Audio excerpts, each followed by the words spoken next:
Hi, எங்கள் வீட்டு Pongal celebration பார்க்கலாமா? நாங்கள் வந்து ஒரு 5 o'clock எழுந்திரிச்சு ஃபஸ்ட்டு வந்து கோலம் போட்டேன். இந்த மாதிரி ஒரு பொங்கல் பண்ணேன், 2 மயில் வச்ச மாதிரி கோலம் போட்டுட்டு அப்புறமா வந்து 2 சைடுமே கரும்பு வச்சு கட்டிட்டோம். நாங்கள் வந்து ஒரு 5 o'clock எழுந்திரிச்சோம். ஏன் அப்படின்னா வந்து நம்ம வந்து அப்பார்ட்மெண்ட்டில் இருக்கிறதுனால நாங்கள் வாசல்லலாம் பொங்கல் விடலை, வீட்டுக்குள்ளே தான் பொங்கல் விட்டோம். அதனால் கொஞ்சம் லேட்டாக பண்ணிக்கலாம் அப்படின்னு பிளான் பண்ணியிருந்தோம். லேட்டாக தான் 7:45 to 8:45 நல்ல நேரங்கிற மாதிரி இருந்துச்சு.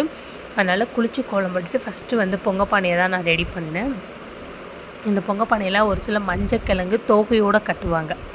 ஸோ அதை அப்படியே சுற்றி கட்டுவாங்க. அது நான் நிறைய பார்த்துருக்கேன், பட் எனக்கு கட்ட வரல. அதனால் சரி ஓகே, அதுலேருந்து ஒரே ஒரு கிழங்கு மட்டும் எடுத்துகிட்டு நடுவில் ஒரு கிழங்கு வச்சுட்டு 2 சைடு பூ வச்சு கட்டி இந்த மாதிரி சிம்பிளாக வந்து நான் பொங்கப்பானை ரெடி பண்ணிவிட்டு நாங்கள் எப்படி பொங்கல் வைப்போம் அப்படின்னா வந்து நாங்கள் வந்து திருநெல்வேலி சைடு. நாங்கள் எப்படி வைப்போம்னா பாலெல்லாம் ஊற்ற மாட்டோம். பானைக்குள்ளே பால் ஊற்றி பொங்குற மாதிரி நிறைய யூடியூப் வீடியோவில் நான் பார்த்துருக்கேன். நாங்கள் அந்த மாதிரி பண்ண மாட்டோம். அம்மா எப்பொழுதுமே வந்து ஃபஸ்ட்டு களையிற தண்ணியை தூர ஊற்றிட்டு அதுக்கப்புறம் அரிசி களையிறோம்ல, அந்த தண்ணி எல்லாமே வந்து பானையில் ஊற்றிடுவோம். இந்த மாதிரி மேலே வரைக்கும் தண்ணி வச்சா தான் நல்லா பொங்கி வரும் அப்படிம்பாங்க அம்மா. கொஞ்சம் கீழே தண்ணி வச்சிட்டோன்னா மேலே பொங்கி வராது, ஒரு ஸ்டேஜுக்கு வந்துட்டு அப்படியே நின்றோம்.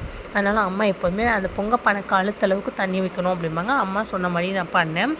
பொங்கப்பானை வந்து நல்லா பொங்குச்சு, நல்லா பொங்கி கிழக்க பார்த்து பொங்குச்சு. ரொம்ப ஹாப்பியாக இருந்துச்சு. உங்களுக்கு பார்த்தாலே இது சூப்பராக பொங்கி வந்துச்சு.